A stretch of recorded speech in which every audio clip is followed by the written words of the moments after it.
Nang mamatay si Noel, naiwan niya ang kanyang anak na si Kaloy, ang ama niyang si Pedring at mga kapatid na sina Jason at Tanya. Walang testamentong naiwan si Noel kung kaya't pinagtatalunan ngayon ang kanyang naiwang mga ari-arian at pera sa bangko na nagkakahalaga ng 12 million pesos.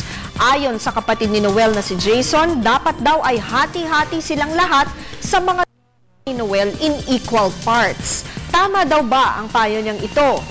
Mali po ang opinyon ni Jason.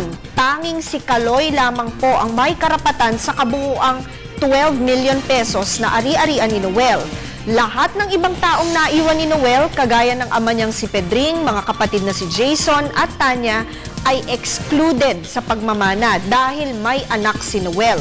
Ito po ay ayon sa Article 887 ng ating Civil Code na sumusunod sa prinsipyong ang pagkakaroon ng direct descendant o anak ang nagpapawalang bisa sa karapatang magmana ng iba pang malapit na kamag-anak, lalo pat wala naman siyang last will and testament.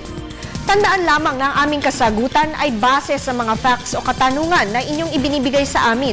Maaari itong magbago kung sakaling may iba pang elemento o detalye na inyong maibibigay sa amin. Importante ring malaman na anuman ang aming opinion sa inyong katanungan ay hindi binding at malaya po kayong makakakonsulta sa inyong abogado. Salamat po sa patuloy ninyong pagtangkilik sa Telebisyon ng Bayan. Mag-email lamang po sa ptv4newscenter@gmail.com. Ako po si Attorney JJ Jimeno Atienza, ang inyong bisig ng batas.